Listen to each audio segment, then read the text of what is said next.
यरूशलेम में सूरज चमक रहा था। यह एक पवित्र दिन था। लोग मंदिर में जमा हुए थे। वे प्रार्थना करने आए थे। वे ईसा मसीह की बातें सुनने आए थे। ईसा मसीह एक महान शिक्षक थे। वह भगवान के प्यार की बात करते थे। वह माफी देते थे। जब लोग उनकी बातें सुनते थे तो उन्हें उम्मीद की किरण दिखाई देती थी। चारों तरफ उत्सुकता का माहौल था।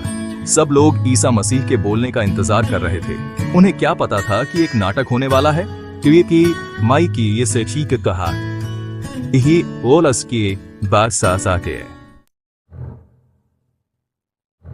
भीड़ में अचानक हंगामा मच गया। फरीसियों का एक झुंड आगे बढ़ा। वे अपने साथ एक औरत को घसीटते हुए लाए। उसका सिर झुका हुआ था, चेहरा छिपा हुआ था। फरीसी शक्तिशाली लोग थे। वे कानून को अच्छी तरह जानते थे। उन्होंने औरत को घूर कर देखा। उनकी आंखों में निंदा भरी हुई थी। गुरुजी, इस औरत ने पाप किया है। ये व्यभिचार करते हुए पकड़ी गई है। कानून कहता है कि इसे पत्थर मारकर मार डाला जाए। आप क्या कहते हैं? सबकी निगाहें ईसा मसीह पर टिक गईं। भीड़ ने सांस रोक ली। क्या ईसा मसीह उस औरत को दोषी ठहराएंगे? क्या वह कानून का पालन करेंगे? ईसा मसीह चुप रहे। वह नीचे झुके और जमीन पर कुछ लिखने लगे। उनकी चुप्पी फरीसियों को बेचैन कर रही थी। उन्होंने उनसे जवाब मांगा। जी की आप एक शिक्षक हैं। आपको कानून के हिसाब से इसका फैसला करना होगा। ईसा मसीह सीधे खड़े हो गए। उनकी निगाहें पूरी भीड़ पर गईं। फिर वह बोले। उनकी आवाज शांत लेकिन दृढ़ थी। तुम में से जो कोई भी खुद पापी नहीं है, वही सबसे पहले इस पर पत्थर मारे। एक एक करके इल्जाम लगाने वाले मुंह मोड़कर चले गए। उनके सिर शर्म से झुक गए थे। वे सब पापी थे। उन्हें किसी को जज करने का कोई हक नहीं था। जल्द ही वहां सिर्फ ईसा मसीह और वह औरत रह गए। उसने डर और आंसुओं से भरी आंखों से ईसा की तरफ देखा।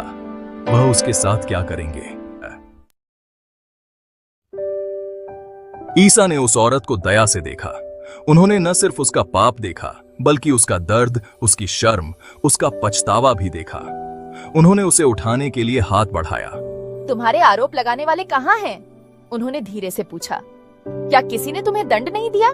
कोई नहीं प्रभु, उसने कांपती हुई आवाज में फुसफुसाया। मैं भी तुम्हें दंड नहीं देता, ईसा मसीह ने धीरे से कहा। जाओ और अब पाप मत करना। औरत मंदिर से चली गई। उसका दिल कृतज्ञता और आशा से भर गया। ईसा मसीह ने उस पर दया दिखाई थी। उन्होंने उसे नई शुरुआत करने का मौका दिया था। ईसा मसीह का प्रेम न्याय पर विजयी हुआ था। उन्होंने दिखाया था कि क्षमा सजा से ज्यादा ताकतवर होती है। उन्होंने मुक्ति का रास्ता दिखाया था। उनका संदेश स्पष्ट था। भगवान का प्यार सबके लिए है। यह पत्थर जैसे कठोर दिल को भी बदल सकता है। यह हम सभी को एक नई शुरुआत दे सकता है।